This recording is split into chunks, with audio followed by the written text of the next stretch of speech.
हाय. आमच्या अहिल्यानगरमध्ये खूप ठिकाणी खाऊगल्ली झालेली आहे. पुणे स्टँडच्या तर बॅक साईडलाच खाऊगल्ली नवीनच झालेली आहे. माझ्या मुलांनी चीज आमलेट ब्रेडची मागणी केली. पण मला म्हणाले घरी करून दे. कारण बाहेर बटर, तेल खूप दिवसाचे असते. मसालेही खूप दिवसाचे असते. मी सकाळीच आमलेट करून दिली होती, तीच वाटी ठेवलेली आणि त्याच्यामध्येच मी 2 अंडे टाकले, हिरवी मिरची टाकली, कांदा टाकला, कोथिंबीर टाकली आणि चवीनुसार मीठ टाका. मीठ टाकून घेतली की मस्तपैकी फेटून घ्या. आता याच्यातले आपण 4 ब्रेड काढून घेऊ. 4 ब्रेड काढले की आपण तवा गरम करून घेऊ. तव्यामध्ये तुम्ही तेल टाकू शकता, बटर टाकू शकता किंवा साजूक तूप टाकू शकता. मी साजूक तूपच टाकलेलं आहे. चीज पण काढून ठेवलेलं आहे. आता आमलेट टाकून घ्या त्याच्यात. आता 2 ब्रेड आहे ना, थोडेसे एका साईडनेच फक्त बुडवून घ्या आणि बाजूला ठेवा, कारण की आपण त्याची दुसरी रेसिपी तयार करणार आहोत.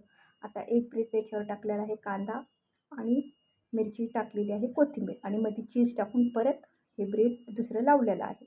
आता परत एक अंडं फेटू, त्याच्यामध्ये कांदा आणि कोथिंबीर आणि मीठ टाकून त्याच्यावर टाकायचं आहे आणि जे कडेला आमलेट असं खाली आलेलं आहे ना, ते आपण मस्तपैकी कट करून परत त्याच्यावरच टाकणार आहोत. म्हणजे मस्तपैकी खाऊगल्लीमध्ये जसं चौकोनी आकार व्यवस्थित होतो ना, तसंच आपण तयार करणार आहोत. म्हणजे मुलंही खुश आणि मुलांचं पोटही भरेल आणि घरच्या घरी तयार केलेलंही त्यांचं समाधान होईल आणि मुलांना आजारही होणार नाही.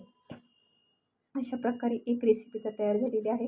आता जे आमलेट लावून घेतले होते ना, ते ब्रेड आपण क्रंची करून घेऊ. एक बाजूची क्रंची झालेली आहे ना, त्याच्यावर अंड्याची चटणी टाकून घेऊ मस्तपैकी आणि त्याच्यावर चीज टाकू. चीजमुळे काय होईल, हे दोन्ही ब्रेड चिकटून राहणार आणि अंड्याची चटणीसुद्धा बाहेर येणार नाही आणि मस्तपैकी दोन्ही बाजूने कडक होऊन देऊ. चीज मेल्ट होण्यासाठी मी फक्त 2 मिनटं झाकण ठेवलं होतं. आता दाबून मस्तपैकी त्याचे क्रंची होऊन देऊ.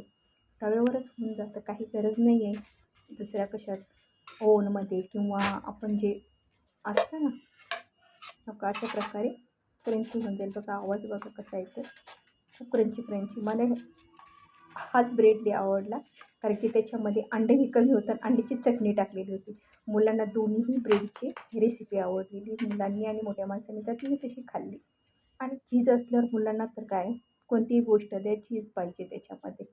मुलं आवडीने खातात आणि बाहेर जसं भेटतं, जर आपण घरातच केलं तर मुलांना आजारपण पण कमी होते आणि हेल्दीही शरीर राहील.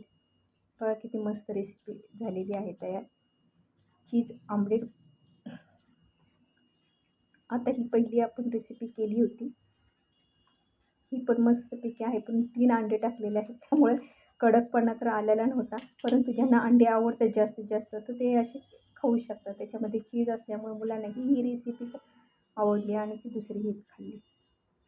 व्हिडिओ आवडल्यास लाईक करा, नवीन असतात तर सबस्क्राईब करा, बेल आयकॉनवर क्लिक करा, म्हणजेच माझ्या रोजच्या नवनवीन व्हिडिओ तुम्हाला पाहायला भेटतील. माझी रेसिपी मनापासून पाहिल्याबद्दल सगळ्यांना माझं धन्यवाद आहे.